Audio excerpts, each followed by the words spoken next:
Hello everyone, आप सभी को आज के इस सामाजिक विज्ञान विषय के पाठ्य योजना में एक बार फिर से बहुत बहुत स्वागत है। आज के इस पाठ्य योजना में हम देखेंगे सामाजिक विज्ञान विषय की पाठ्य योजना और विषय है भूगोल। तो चलिए दोस्तों शुरू करते हैं आज का पाठ्य योजना। तो सबसे ऊपर आप देख सकते हैं सामाजिक विज्ञान विषय की पाठ्य योजना संख्या 43 लिखी हुई है। यहाँ पर आपको पाठ्य योजना संख्या लिखनी होती है, जितनी भी संख्या आपके पाठ्य योजना की होगी। उसके बाद विद्यालय का नाम मेंशन करेंगे। आप जिस विद्यालय में पढ़ाने के लिए जाएंगे उस विद्यालय का नाम यहाँ पर मेंशन करेंगे। उसके बाद छात्राध्यापक अथवा छात्राध्यापिका का नाम लिखेंगे। यदि आप पुरुष हैं तो छात्राध्यापक का नाम लिखेंगे और यदि आप महिला हैं तो छात्राध्यापिका का नाम लिखेंगे, ठीक है। उसके बाद कालांश मेंशन करेंगे। कालांश यानी कि पीरियड, आप जिस पीरियड में पढ़ाने के लिए जाएंगे उस पीरियड का यहाँ पर मेंशन करेंगे। उसके बाद है कक्षा है 10, विषय है सामाजिक विज्ञान, प्रकरण है तो आज का प्रकरण है जल संसाधन, जो कि एनसीईआरटी बुक का क्लास 10 का एक चैप्टर है। उसके बाद लिखेंगे अवधि। अवधि है 45 मिनट। किसी किसी विद्यालय में 35 मिनट या 40 मिनट भी होता है, तो आप अपने विद्यालय के हिसाब से देख लीजिएगा। उसके बाद दिनांक मेंशन करेंगे। यहाँ पर दिनांक इसलिए लिखा जाता है क्योंकि जो भी आपका फाइल चेक करता है फ्यूचर में, तो उन्हें पता चलता है कि आप किस विषय को किस दिन पढ़ाने के लिए गए थे। तो फ्रेंड्स, ऐसे बहुत सारे वीडियो पाने के लिए आप इस चैनल को सब्सक्राइब कर लीजिए। और आप किसी भी विषय का लेसन प्लान चाहते हैं तो कमेंट बॉक्स में कमेंट करके ही बता सकते हैं। और इस विषय के अलावा यदि आपको किसी दूसरे विषय की भी लेसन प्लान चाहिए हो तो आप इस चैनल के प्लेलिस्ट में जाकर देख सकते हैं। तो चलिए आगे बढ़ते हैं। उसके बाद आता है सामान्य उद्देश्य। सामान्य उद्देश्य विषय संबंधित होता है, तो यहाँ पर आप सामाजिक विज्ञान विषय को ध्यान में रखकर लिखेंगे। सामान्य उद्देश्य में विषय और उपविषय को पढ़ाने से बच्चों में किन किन चीज़ों का विकास होगा वो सब इसमें लिखना होता है। इसमें मिनिमम आप 4 से 5 पॉइंट लिख सकते हैं या मैक्सिमम 8 से 10 पॉइंट लिखा जा सकता है। तो देखिए, पहला पॉइंट लिखेंगे छात्रों में भूगोल विषय के अध्ययन के प्रति रुचि उत्पन्न करना।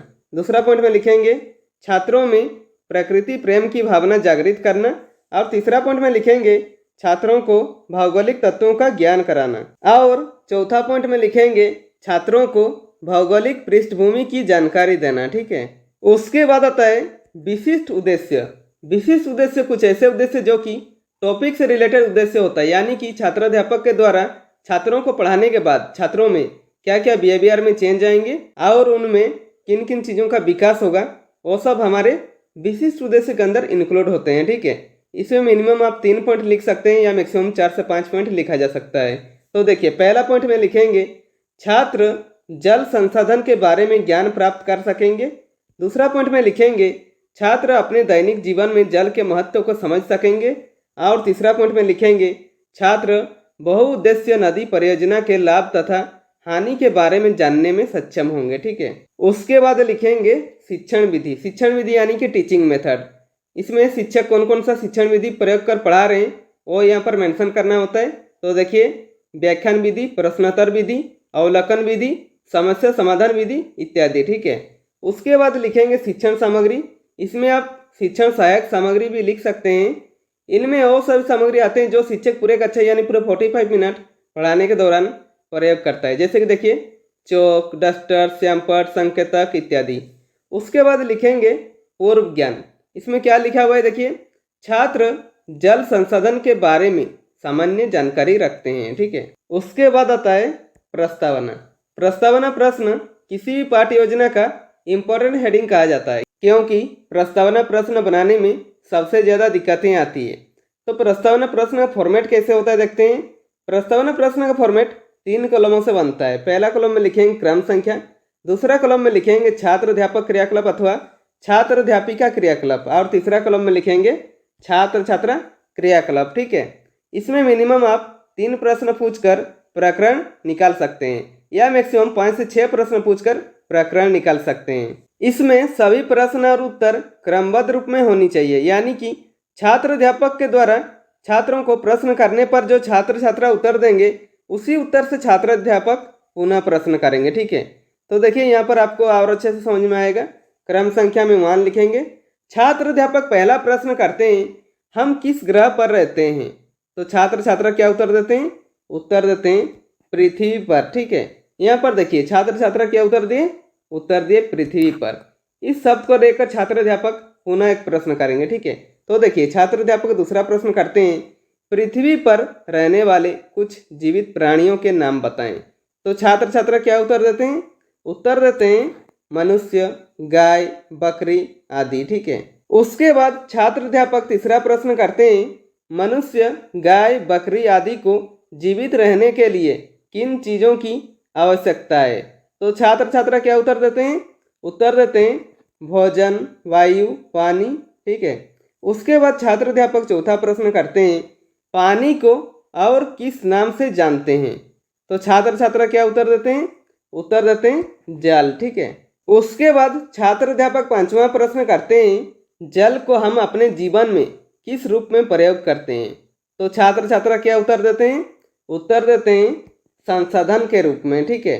उसके बाद छात्र अध्यापक छठा क्वेश्चन करते हैं, जल संसाधन से क्या तात्पर्य है? तो छात्र छात्रा क्या उत्तर देते हैं? छात्र छात्रा कोई उत्तर दे नहीं पाते हैं और मौन रहते हैं, यानी कि ये क्या हो जाएगा? समस्यात्मक प्रश्न हो जाएगा, ठीक है। इसका उत्तर छात्र नहीं दे पाएंगे तो कक्षा शिक्षक यानी आपका कर्तव्य है कि आप उस चीज़ को अच्छे से समझाएं बच्चों को। उसके बाद उद्देश्य कथन में लिखेंगे, बच्चों आज हम लोग भूगोल विषय के जल संसाधन पाठ के बारे में विस्तृत अध्ययन करेंगे, ठीक है। उसके बाद आता है प्रस्तुतिकरण। प्रस्तुतिकरण पाठ को हमें सबसे अच्छा बनाना होता है कि जितना भी कंटेंट होता है टॉपिक का वो सब प्रस्तुतिकरण पाठ में रखते हैं, ठीक है। तो देखिए प्रस्तुतिकरण का फॉर्मेट कैसे होता है।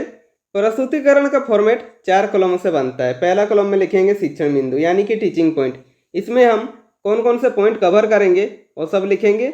दूसरा कॉलम में लिखेंगे छात्र अध्यापक क्रियाकलाप अथवा छात्र अध्यापिका क्रियाकलाप यानी कि पुपिल टीचर एक्टिविटी, इसमें क्लासरूम में टीचर क्या क्या एक्टिविटी कर रहे हैं वो सब लिखेंगे। और तीसरा कॉलम में लिखेंगे छात्र छात्रा क्रियाकलाप यानी कि इसमें क्लासरूम में छात्र छात्रा क्या क्या एक्टिविटी कर रहे हैं वो सब लिखेंगे। और चौथा कॉलम में लिखेंगे श्यामपट कार्य, ठीक है। तो देखिए सबसे पहले शिक्षण बिंदु पर लिखेंगे जल संसाधन का अर्थ और इसके बारे में छात्र अध्यापक जो बताएंगे वो छात्र अध्यापक क्रियाकलाप पर लिखेंगे। तो देखिए क्या बताते हैं, जल संसाधन जल के वे स्रोत हैं जो मनुष्यों के लिए उपयोगी होते हैं। अधिकांशतः लोगों को ताजे जल की आवश्यकता होती है। जल की उपस्थिति के कारण ही पृथ्वी पर जीवन संभव है। जल एक अक्षय प्राकृतिक संसाधन है। एक अक्षय संसाधन वह संसाधन होता है जिसे बार बार इस्तेमाल किया जा सकता है क्योंकि यह प्राकृतिक रूप से प्रतिस्थापित हो जाता है। जल एक नवीकरण योग्य संसाधन है। पृथ्वी का 3/4 भाग जल से घिरा है, परंतु इसमें प्रयोग में लाने वाला योग्य अलवणीय जल का अनुपात बहुत कम है।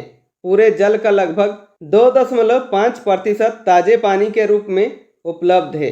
पूरे विश्व की कुल वर्षा का 4% हिस्सा भारत में होता है, ठीक है।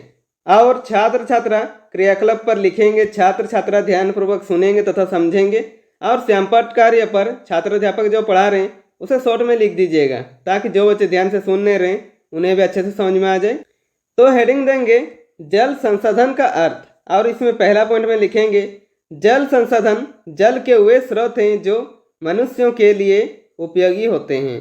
दूसरा पॉइंट लिखेंगे जल की उपस्थिति के कारण ही पृथ्वी पर जीवन संभव है। और तीसरा पॉइंट में लिखेंगे पृथ्वी का 3/4 भाग जल से घिरा है, ठीक है। उसके बाद आता है बोधात्मक प्रश्न। इसमें छात्र अध्यापक बच्चों जो पढ़ा रहे हैं बच्चों कितनी अच्छी तरीके से समझ में आ रहा है ये जानने के लिए बीच बीच में 1 या 2 प्रश्न करते हैं। तो देखिए पहला प्रश्न करते हैं पृथ्वी का कितना भाग जल से घिरा हुआ है? तो छात्र छात्रा क्या उत्तर देते हैं? उत्तर देते हैं 3/4 भाग, ठीक है। उसके बाद छात्र अध्यापक दूसरा प्रश्न करते हैं अक्षय संसाधन किसे कहते हैं? तो छात्र छात्रा क्या उत्तर देते हैं? उत्तर देते हैं अक्षय संसाधन वह संसाधन होता है जिसे बार बार इस्तेमाल किया जा सकता है, ठीक है। उसके बाद आता है विकासात्मक प्रश्न। इसमें छात्र अध्यापक बच्चों जो इसके आगे पढ़ाएंगे उसके बारे में बच्चों को जानकारी है या नहीं है ये जानने के लिए 1 या 2 प्रश्न करते हैं। तो देखिए प्रश्न करते हैं बहुउद्देशीय नदी परियोजनाएं किसे कहते हैं? तो छात्र छात्रा क्या उत्तर देते हैं? छात्र छात्रा कोई उत्तर दे नहीं पाते हैं और मौन रहते हैं। इसका उत्तर छात्र नहीं दे पाएंगे तो कक्षा शिक्षक यानी आपका कर्तव्य है कि आप उस चीज़ को अच्छे से समझाएं बच्चों को। उसके बाद शिक्षण बिंदु पर लिखेंगे बहुउद्देश्य नदी परियोजनाएं। और इसके बारे में छात्र अध्यापक जो बताएंगे वो छात्र अध्यापक क्रियाकलाप पर लिखेंगे, ठीक है। तो देखिए क्या बताते हैं। बहुउद्देश्य नदी घाटी परियोजनाएं वे परियोजनाएं हैं जिनसे एक ही समय में अनेक उद्देश्यों की पूर्ति होती है। इन योजनाओं को बहुमुखी योजनाएं भी कहा जाता है। बांधों को बहुउद्देश्य परियोजनाएं भी कहा जाता है, जहां एकत्रित जल के अनेकों उपयोग समन्वित होते हैं, जैसे कि सतलुज ब्यास बेसिन में भाखड़ा नांगल परियोजना जल विद्युत उत्पादन और सिंचाई दोनों के कामों में आती है, ठीक है। और छात्र छात्रा क्रियाकलाप पर लिखेंगे, छात्र छात्रा ध्यानपूर्वक सुनेंगे तथा समझेंगे। और श्यामपट कार्य पर छात्र अध्यापक जो पढ़ा रहे हैं उसे शॉर्ट में लिख दीजिएगा। तो हेडिंग देंगे बहुउद्देश्य नदी परियोजनाएं, और इसमें पहला पॉइंट में लिखेंगे बहुउद्देश्य नदी घाटी परियोजनाएं हैं जिनसे एक ही समय में अनेक उद्देश्यों की पूर्ति होती है। दूसरा पॉइंट में लिखेंगे इस योजना को बहुमुखी योजना भी कहा जाता है, ठीक है। उसके बाद शिक्षण बिंदु पर लिखेंगे बहुउद्देश्य नदी परियोजना के लाभ, और इसके बारे में छात्र अध्यापक क्या बताते हैं। देखिए, बहुउद्देश्य नदी परियोजना के लाभ निम्नलिखित हैं। पहला पॉइंट, बांधों में एकत्रित जल का प्रयोग सिंचाई के लिए किया जाता है, ठीक है। दूसरा पॉइंट में लिखेंगे यह जल विद्युत ऊर्जा प्राप्ति का प्रमुख साधन है। तीसरा पॉइंट में लिखेंगे जल उपलब्धता के कारण जल की कमी वाले क्षेत्रों में फसलें उगाई जा सकती है। और चौथा पॉइंट में लिखेंगे बाढ़ को रोकने में सहायता मिलती है। पांचवा पॉइंट में लिखेंगे यह मत्स्य पालन के लिए उत्तम क्षेत्र प्रदान करती है, ठीक है। उसके बाद छात्र छात्रा क्रियाकलाप पर लिखेंगे, छात्र छात्रा ध्यानपूर्वक सुनेंगे तथा समझेंगे। और श्यामपट कार्य पर छात्र अध्यापक जो पढ़ा रहे हैं उसे शॉर्ट में लिख दीजिएगा, ताकि जो बच्चे ध्यान से सुन रहे हैं उन्हें भी अच्छे से समझ में आ जाए। तो हेडिंग देंगे बहुउद्देश्य नदी परियोजना के लाभ। पहला पॉइंट में लिखेंगे सिंचाई के लिए प्रयोग किया जाता है। दूसरा पॉइंट में लिखेंगे विद्युत उत्पादन का प्रमुख साधन है। तीसरा पॉइंट लिखेंगे बाढ़ नियंत्रण होता है।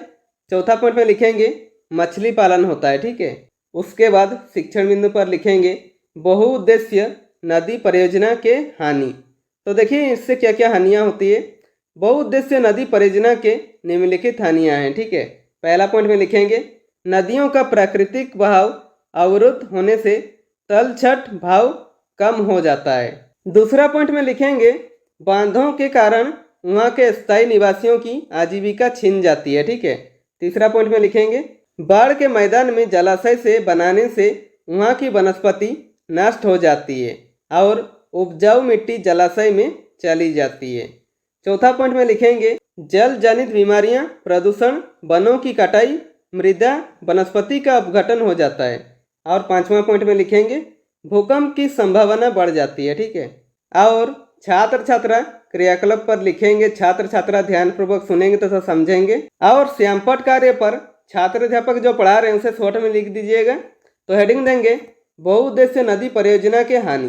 पहला पॉइंट में लिखेंगे बांधों के कारण वहाँ के स्थायी निवासियों की आजीविका छीन जाती है। दूसरा पॉइंट में लिखेंगे भूकंप की संभावना बढ़ जाती है। और तीसरा पॉइंट में लिखेंगे जल जनित बीमारियां, प्रदूषण, वनों की कटाई, मृदा वनस्पति का अपघटन हो जाता है, ठीक है। उसके बाद आता है बोधात्मक प्रश्न। इसमें छात्र अध्यापक बच्चों जो पढ़ा रहे हैं बच्चों कितनी अच्छी तरीके से समझ में आ रहा है ये जानने के लिए बीच बीच में एक या दो प्रश्न करते हैं। तो देखिए पहला प्रश्न करते हैं बहुउद्देश्य नदी परियोजना से होने वाले 2 लाभ बताइए। तो छात्र छात्रा क्या उत्तर देते हैं? उत्तर देते हैं पहला बाढ़ नियंत्रण, दूसरा मछली पालन, ठीक है। उसके बाद छात्र अध्यापक दूसरा प्रश्न करते हैं बहुउद्देश्य नदी परियोजना से होने वाले 2 हानियां बताइए। तो छात्र छात्रा क्या उत्तर देते हैं? उत्तर देते हैं पहला भूकंप की संभावना, दूसरा बांधों के कारण स्थानीय निवासियों की आजीविका छिनना, ठीक है। यहाँ पर हमारा प्रस्तुतिकरण समाप्त होता है। इसके आगे यदि आप बढ़ाना चाहते हैं तो बढ़ा सकते हैं, उसके बाद प्रस्तुतिकरण को समाप्त करेंगे, ठीक है। उसके बाद आता है पुनरावृत्ति। पुनरावृत्ति छात्र केंद्रित होता है। इसमें बच्चों के लिए प्रश्न पूछा जाता है ताकि बच्चों ध्यान ना भटके, ठीक है। इसमें मिनिमम 1 या 2 प्रश्न करते हैं या मैक्सिमम 3 से 4 प्रश्न कर सकते हैं। तो देखिए पहला प्रश्न करते हैं जल संसाधन किसे कहते हैं। दूसरा प्रश्न करते हैं विश्व की कुल वर्षा का कितना प्रतिशत भारत में होता है। उसके बाद आता है मूल्यांकन। मूल्यांकन शिक्षा केंद्रित होता है, यानी कि शिक्षक अपना तथा छात्रों का भी साथ में मूल्यांकन करते हैं कि जो उन्होंने 45 मिनट का क्लास लिया बच्चों को कितनी अच्छी तरीके से समझ में आया, ये जानने के लिए इसमें मिनिमम 1 या 2 प्रश्न करते हैं या मैक्सिमम 3 से 4 प्रश्न कर सकते हैं। तो देखिए, पहला प्रश्न करते हैं, पृथ्वी का कितना भाग जल से घिरा हुआ है। दूसरा प्रश्न करते हैं, पृथ्वी का लगभग कितना प्रतिशत धरातल पानी से आच्छादित है। उसके बाद आता है गृह कार्य। गृह कार्य पे ऐसे प्रश्न बनाइए कि बच्चों को घर पे जाकर वो चैप्टर अभ्यास करने का मौका मिले और आप उन्हें अच्छे से चेक भी कर सके। इसमें भी मिनिमम 1 या 2 प्रश्न करेंगे या मैक्सिमम 3 से 4 प्रश्न कर सकते हैं। तो देखिए, प्रश्न करते हैं, बहुउद्देश्य परियोजनाओं से होने वाले लाभ और हानियाँ की तुलना करें। तो फ्रेंड्स, इसी के साथ हमारा आज का लेसन प्लान कंप्लीट होता है। यदि वीडियो पसंद आए तो लाइक कीजिए और ऐसे ही बेहतर वीडियो पाने के लिए आप इस चैनल को सब्सक्राइब कर लीजिए और बेल आइकन को दबा दीजिए ताकि मेरे सारे वीडियो आप तक पहुंचती रहेगी। और हो सके कैसी लगी वीडियो कमेंट बॉक्स में कमेंट करके ही बता सकते हैं।